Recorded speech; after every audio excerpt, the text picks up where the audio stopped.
The big takeaway is just not being afraid to pivot and not being afraid to let go. I feel like all of my pivots still connect to my original mission and my values, which is that I want to share my love of Japanese home cooking. It might not be in my cozy French door bleaker space anymore, where I'm the host every night. Welcome to Made Locally, the podcast for people building real businesses in the real world. I'm Rahul Jaswa, and on this show, I interview the entrepreneurs that have built thriving local businesses to uncover how they attracted customers, built strong brands, and grew rapidly and sustainably. You'll hear from operators, founders, and experts sharing what's actually working across marketing, operations, and technology. No fluff, just practical insights you can use today. Today's podcast is going to be with Maiko, who was raised in New York as the daughter of Japanese immigrants and has built an amazing Japanese food brand, initially around a restaurant called Bessou. And now she's really expanding that business into more of a multi-channel business with multiple locations, a retail brand, an e-commerce operation. And I'm sure many amazing things on the horizon, even in addition to what she's already built. And so I think we have a lot of people who listen to this podcast who are really focused on building something in the food industry, often starting with a restaurant. And Maiko has really been through that whole journey, initially as the founder of a real Japanese hotspot, a comfort food hotspot in the NoHo neighborhood of New York, and now obviously doing in a lot more different formats. So welcome, Maiko. Very excited to have you here, and would be great to maybe have you just tell us a little bit about your journey. Maybe start with where you grew up and how you ended up doing this. Thank you so much for having me. I feel I don't have the typical story of a food brand entrepreneur, but I guess everyone's story is a little unique. I was born and raised in New York on the Upper West Side. My parents were restaurateurs. So my dad owned a sushi restaurant, one of the first on the Upper West Side. And I grew up being told, don't go near a restaurant. And so a lot of my childhood and teenage years were not focused on food at all, even though I loved eating out. I loved food. I loved my mom's home cooking. So I started my career in something completely different. I was in children's publishing and did licensing work for Little Brown, and that led to working in licensing for a famous Japanese artist named Takashi Murakami, contemporary Very artist. famous, yeah. Yes. One of the most famous. And actually, during that time, I was in charge of all of his opening events. He was doing a retrospective that from LA MoCA to Brooklyn Museum to the Guggenheim in Bilbao. I did all of his press events and opening events, and I loved it so much. My favorite parts of that job had nothing to do with meeting the celebrities or being in that sort of glamorous environment, but I loved taking care of people. Like I was always the liaison, sort of coordinating celebrity collectors and private collectors to come to Japan and see his works. And I would have to accompany people to really great places in Japan and elsewhere. And I would have to plan out outings. And that was my first foray into sort of hospitality on a professional level. It's kind of like And hyper local hospitality. yeah, and I had already seen that from my parents too. My parents, having been restaurant owners, we would take care of our staff all the time. And it was really, our house was the place where we would have annual holiday parties. And Oh, so nice. Me too.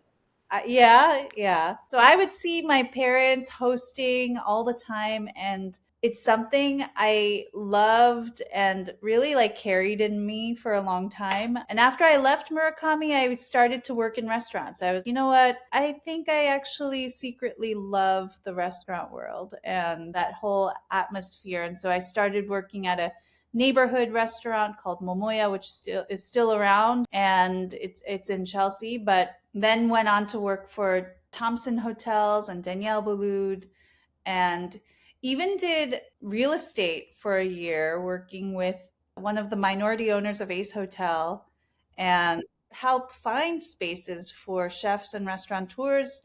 And I mean, at some point, I had found Chef Ivan Orkin's space on Clinton Street. So this was all in preparation. At that point, I was sort of convinced in my mind I'm going to open a restaurant. And in order to succeed in New York, you must know about real estate, period. No matter what you're doing, if you're opening a brick and mortar business of any kind, you need to know real estate because you need to have a good lease.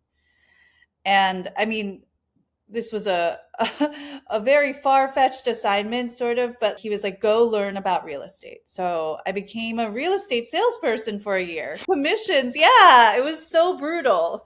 That's incredible. Wow. But I respect my dad and admire him a lot for all of his successes and achievements. He knows a thing or two. He owned a restaurant for 30 years. So, of course, he knows. And I did that for a year. And then I was like, okay, that it's enough time. And then worked for Danielle Boulud after that. And then I felt it was time. So I opened Bessou in 2016. And it's been 10 years of Wow. lots of pivoting, lots of growth, and it's been an exciting ride ever since. Incredible. Well, it sounds like maybe it would be very helpful color context to hear a bit about your dad's restaurant journey. Maybe just, at a sort of fast forwarded level, because I'm sure that was formative to how you kind of developed an identity around it. I mean, if you meet my dad, he is such a character. I always called him a Japanese Billy Crystal because growing up, he always had these jerry curls. He would go get a perm at the hair salon. Oh my God. I guess he grew up in the 60s, 70s, and the disco era, loved the curls. And so many people thought he was Latino in New York. I love it. Yeah, so he had like really tight curls, and he was the captain of the rugby team in college. Wow. Worked in ramen and other restaurants in Japan, sort of just to make extra money on the side when he was in college. And the coach of his rugby team in college was a wealthy entrepreneur and decided to open one of the first restaurants in Japanese restaurants in Madrid, Spain. This was in the 70s, Franco era, mind you. And he needed people to go with him to work at that restaurant. And so he asked my dad to go open this sushi restaurant in Madrid in the 70s. And my dad went. He spent about a year there. And he would tell me these stories about the tanks rolling in during curfew hour outside and all this stuff. Wow. But one night, a customer told him, if you want to get anywhere in life, you got to go to New York. And the future is not in Japan. It's in New York. And so he was he grew up in Japan? Yeah, he was born and raised in Japan. But yeah, the customer was also Japanese, but he was, if you want a future anywhere, you got to go to New York. It's not in Spain, not in Japan. You got to go to America. Yeah. So he just took the guy's advice.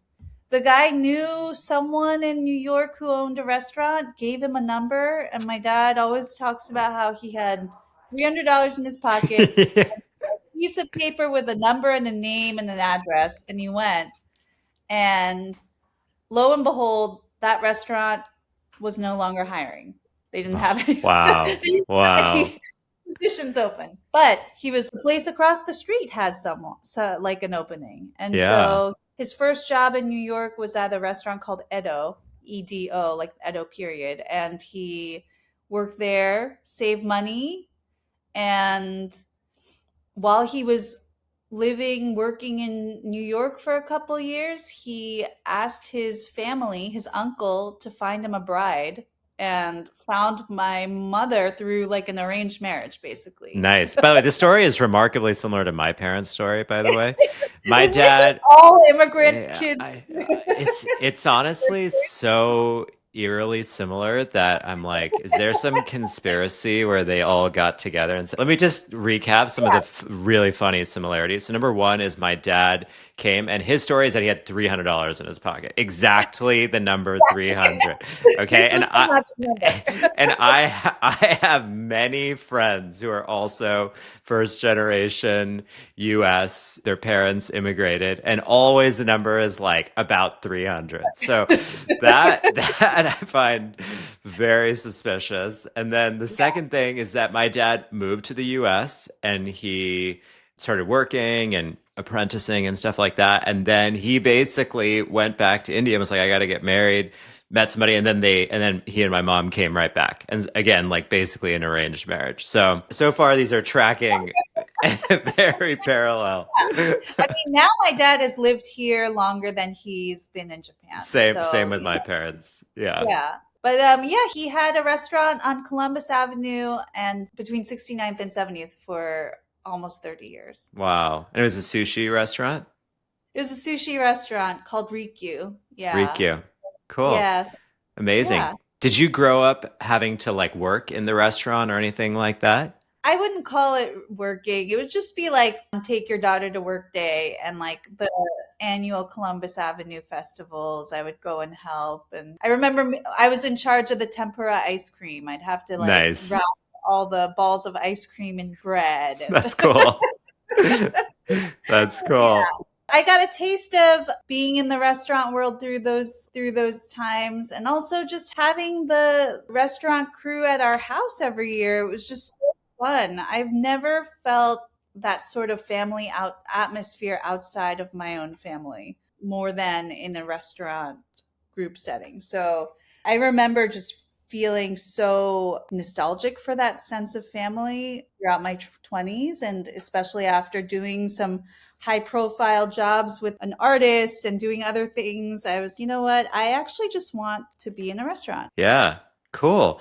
And when you were growing up, did you see the restaurateur life as something very kind of like posh and exciting and like was glamorous, or did you view it more as like a grind and No, I this mean, is going to be really hard?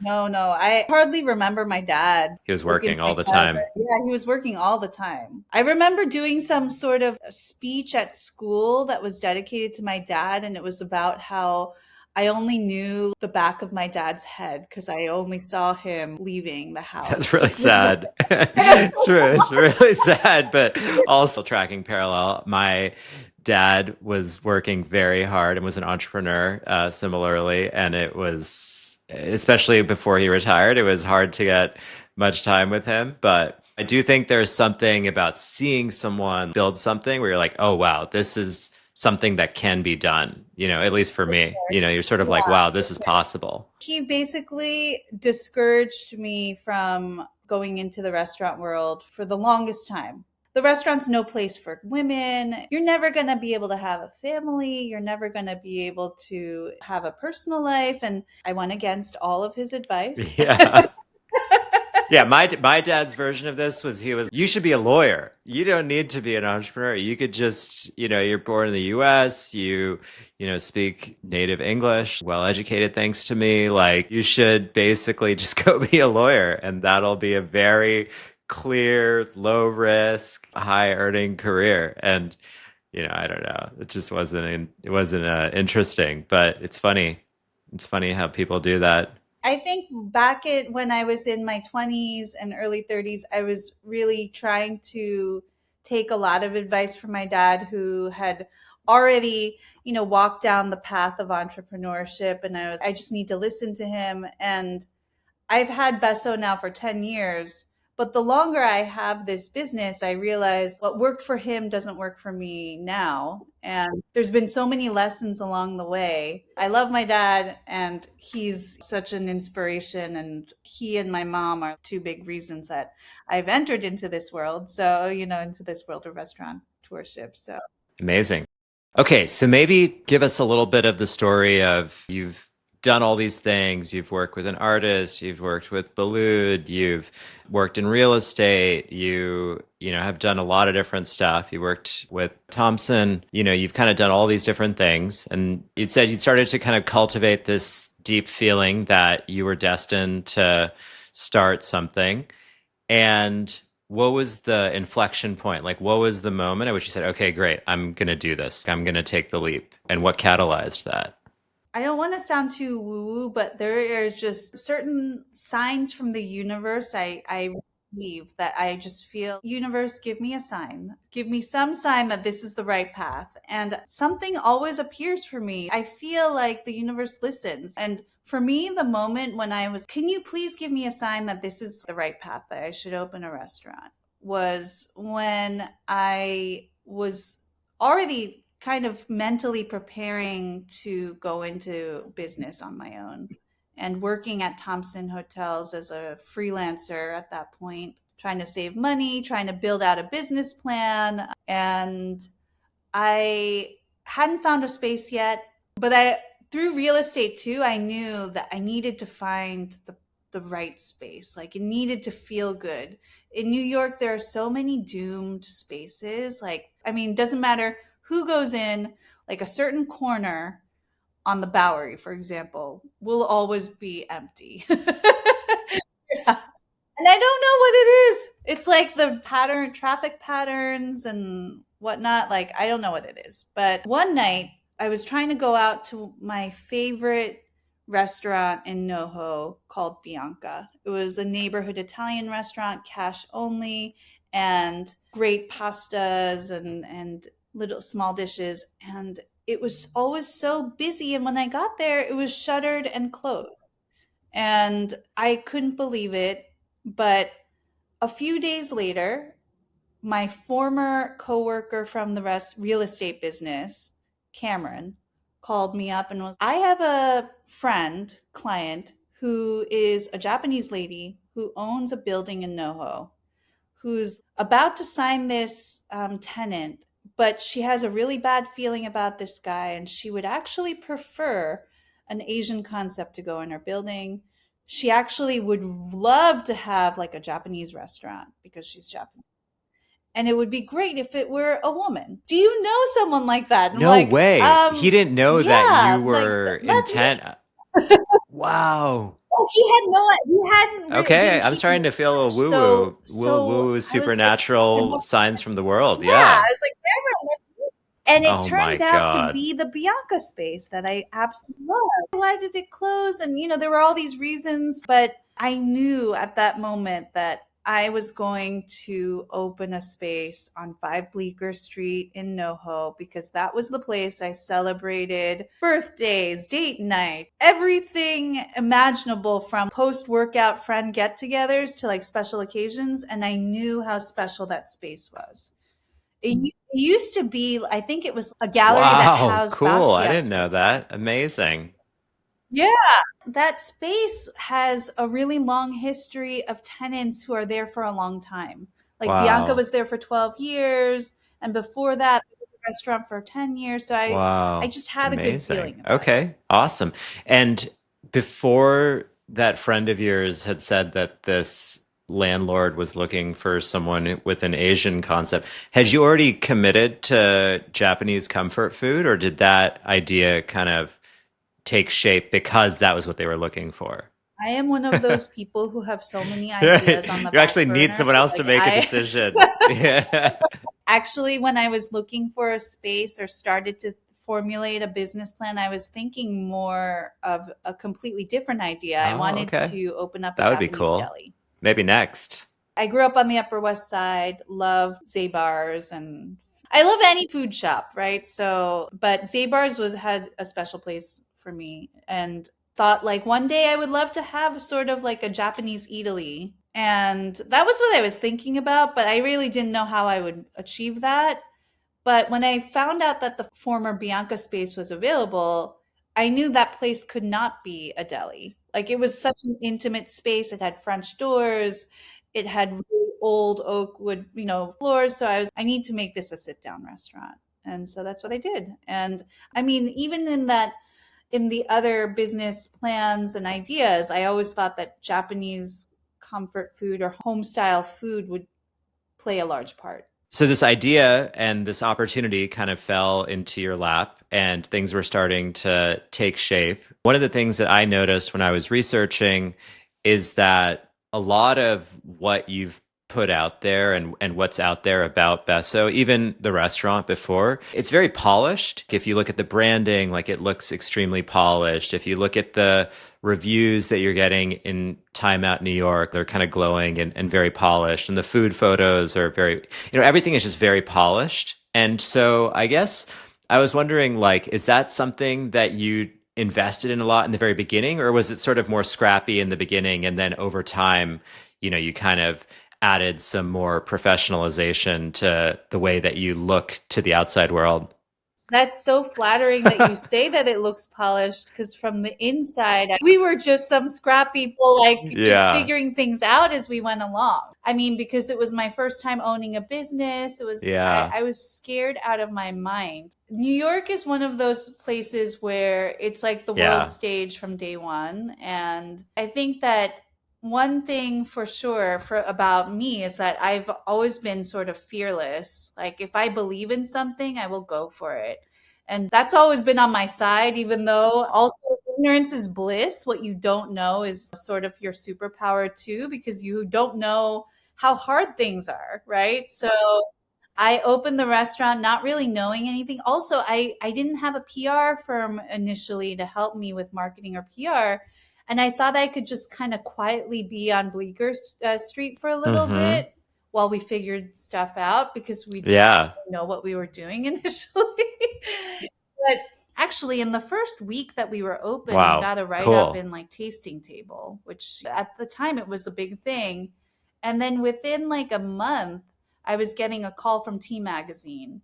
Within 2 months, it was like the whole Bon Wow. Appetit team was coming in for their team dinner. Yeah, I didn't even know Yeah. how people were finding out about us, but I think the location was great. I mean, we did serve pretty yummy food, even from the early days. We didn't have everything figured out, but I think what I did really want to do from day one is provide the sort of Japanese hospitality that Japan is known for. It's called omotenashi, but it's this sort of feeling that you're in someone's home and someone's taking care of you from beginning to end. And so I was there every night on the floor, serving people barley tea and refilling their cups of sake and everything else. And I think that that was something of a rarity in New York, in that there are fewer and fewer places that make you feel truly at home.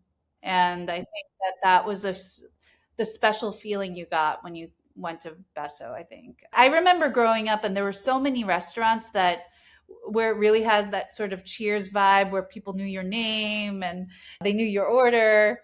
Yeah, you don't find those places as much anymore, but it's also because New York is crazy expensive and you can't really become a regular at places anymore. I was looking back at some of the older photos from like on your Instagram from previous location, the Bianco location. And I think also the food is just very aesthetically pleasing. It seems quite creative, both in terms of the flavors, I'm sure. I haven't tried it, but also just visually, it's very, very beautiful food. You know what I mean? And so I kind of wonder whether it was sort of the perfect timing, mid 2010s, when Instagram and all these things were starting to really become the predominant way that people explored food and learned about food and shared their food experiences. I wonder if that maybe played a role in helping you guys get the word out. We were really conscientious of how our food looked, but I also feel like in Japanese food, you eat with your eyes before anything else. Like the way that they're arranged on a plate,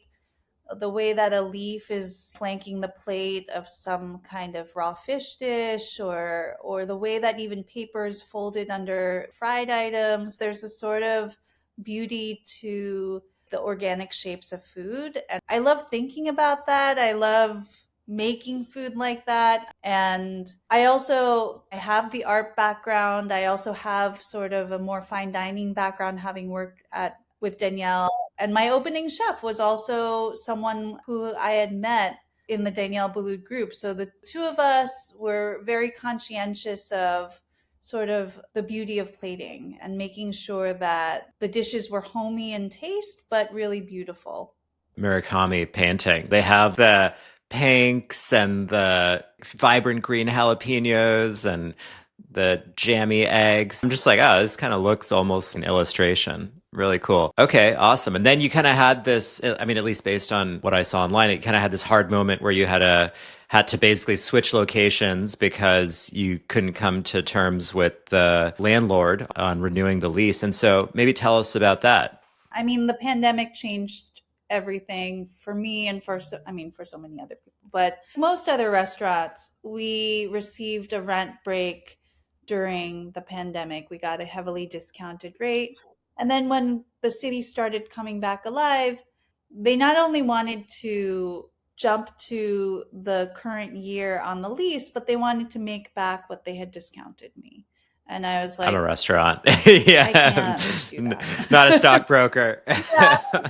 Right. I mean, and they were, but you got help from the government. I'm like, well, so did you. I mean, where do you think that money went? Right. And so I'm not here to subsidize your living. I'm here to also make a living myself. Right. And so I didn't want to, but I felt like my hand was forced at that moment. But we were already slated to go into the James Beard Food Hall at Pier 57. We had been in It was going to talks be a with them second even location. before. Yeah, it was supposed to be a second location, but it didn't turn out that way. And we closed the original location in July or June of 2022. Life just happening in my private life. Wow. I had two kids during the pandemic. I bought a house. Like there were so many things happening. And so I was heartbroken about the closure of Bessou's original location, but I was also very busy and had my hands full with a new family. And it was a sort of a welcome break in that sense. And so we were briefly doing home delivery meals with Cook Unity and trying out different things, but ultimately ended those projects and we moved on to Pier 57 and we pivoted to a fast casual concept. And so that's been the past 3 years. And so we've been doing that and sort of expanding our offerings while we've been there.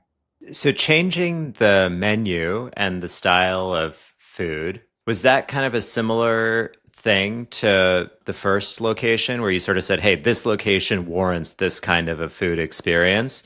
Did you sort of see the Pier 57 location and think this actually warrants more of a high-end fast food experience? And so you sort of pivoted the menu because you felt like that was the right fit for that space? Or was it more the business model or something else that you felt warranted it? No, I think that is true that I often have a sort of vision, but I also highly adaptable in that I see that a space has different needs and a food hall is obviously extremely different from a brick and mortar sit down restaurant. And so I knew I had to change the menu drastically. We had to sort of see what the needs of that location was. And I felt like sandwiches were the way to go. We had already done fast casual before. We were at Time Out Market. We had done Urban Spaces Broadway Bites, which is like outside of Macy's. So we had done different variations of fast casual, but I felt like what we really needed to focus on was our fried chicken, the Japanese karaage, and then also our riffed on sushi, which is the crispy rice. So those are our signature items at Pier 57, and we built an entire menu around those two items. You've got two more things that are cooking. You've got JFK. You're opening up a restaurant in the airport. And then also you've built this direct to consumer brand where you're starting to take Japanese comfort food concepts like popcorn with like amazing Japanese spices and other things like that. And that's a whole different business model. And so I guess what inspired these two next moves and where are you in the process? So we are about Wow. 2 weeks away It's from Terminal opening 4? at JFK. Is that what I saw? So, and that is has Wow. been maybe 2 years in the making. We also have packaged goods line, our popcorn and our pantry goods. We have Wow. different seasonings and sauces. And that's been, I guess, about the same time. We did a test version of our popcorn for the first time in the winter of 2023. It was our first year at the food hall. And our inspiration, to be completely honest, it was out of necessity. It was a survival move because the pier is highly seasonal. It's a beautiful space by the water. Anytime the temperature is less than 50 degrees, like nobody comes out there. It's very hard. Right now, it's extremely busy and it's beautiful in New York today. And when it's nice and sunny and the weather is good, everyone's out at the pier. That first winter was actually quite scary. And we were already serving popcorn as a snack. And I was like, you know what? Let's just try out signing up for holiday markets and seeing where it goes. And we packaged them in just cellophane bags. We had nice stickers, branded boxes, and then it sold. Yeah, it worked. And this is another crazy story. But the airport project actually was born from popcorn, in that at a holiday market and selling popcorn that year, and the Hudson Group's strategic partnership person, the company that owns Hudson Newsstands, the partnership person from that company was on maternity leave at the holiday market. She tried our popcorn and she was like, "This is the most New York flavored snack I've had in a long time. And we'd love to have this at the airport." I spent the next month chasing her, following up with her. And then when I finally did connect with her, she introduced me to everyone at the company. "We need to have you here." And she introduced me to the food and beverage team, who then found out I was at this prestigious food hall and "We would love to come and visit you." They came, tried our food, loved it, and then they offered me a partnership Wow. to take How my brand to the airport. coincidental. That was the whole airport connection. And now we are at all the Hudson newsstands Wow. in the Oh, major New cool. York, New Jersey airport. We're in LaGuardia, JFK, and Newark. And we're in a lot of independent retailers throughout the country. We're now in Hawaii. We're in Alaska, Seattle, Portland, all over the place. So we're in over 200 retail stores in the country and still producing Wow. everything ourselves, which is quite challenging. That's sort Yeah. of giving yourself a handicap. Like if you're golfing and you're like, hey, I'm going to play at the most elite tiers with the tees that are the furthest back. No handicap. Actually recently started to talk to a friend who wants to go into co-packing, and we are testing that out right now because ultimately, I mean, I've seen enough Shark Tank episodes to know that I should not be producing my own. But the problem with popcorn and doing sort of Asian flavored popcorn is that there's a lot of allergens that popcorn producers don't allow in their facility. So our Japanese flavored popcorn includes sesame. Like we have a nori crunch that has sesame seeds in it. We have soy butter, which has soy sauce, which contains gluten, and butter, which contains dairy. So these are all allergens that popcorn factories try to avoid. You would think like butter is a classic pairing with popcorn, but a lot of co-packers try to stay away from allergens. I just bought while we were talking what the popcorn and the variety pack. I don't even know how you pronounce it, furikake, but it looks like a lot of the products are sold out on the website. I know the jar That chili we're out of oil, I'm stock. We like, are that trying just to, cop. we're waiting on Yeah. the jars. I know. But Yeah. these are Yeah, small business owner exactly. problems. Exactly. So it's coming. It's Okay, coming. great. I'll In the check next back like 30 in. days, it's coming. Yeah. Okay, so maybe just for a last question. So you kind of embarked on this journey maybe 10 years, I guess probably a little bit more than 10 years ago if you include the planning phase. And, you've had some real successes and some challenges, and you've taken on more risk and more opportunity and upside. I guess when you think about where you're at right now, do you feel comfortable? Like, hey, things are good. I'm no longer operating sort of in the extremely high risk camp because I've built this brand and I've built this identity and things like that. And so now we're in a good, like, of course, we have to keep growing and building, but at least we're out of the crazy, I don't know if we're going to be able to make payroll phase, or do you feel like that never goes away? I mean, it's been an incredibly hard couple of years for restaurants and for, especially in like this sort of fast casual market where it's dependent on tourism. That's been really hard for us. So that's one of the reasons that we've pivoted. I won't say that I think that this is one of the hardest moments in my career because it's been a major pivot. One important point that I didn't mention is that the new location at the airport is a license deal. So it'll be my first time like someone else is operating it. So this is a huge, that is terrifying, but also a big opportunity for Well, if it us to works, scale our you brand can in a repeat big that way. carefully in other places too. Yeah. And actually, the things I'm doing right now are really looking at my Create a playbook. operations to try to Yeah. systematize as much as possible, create a playbook. Yeah. And this is something as a small business entrepreneur, I've never really had to do because I've had my hand Yeah, right. in all the pots. This is a big moment for me and I think it's truly exciting. I feel like it's just really hard. I mean, financially, I feel like, yes, I'm way wiser than I was 10 years ago. So I just manage the finances better. Like, even if we're not making as much as we did in 2019 right now, like, I also feel we are primed to exceed that this year because of all the moves we're making and all the plans we're setting. I'm a forever optimist. I feel like entrepreneurs kind of have to be in order Yeah, to truly. stay sane.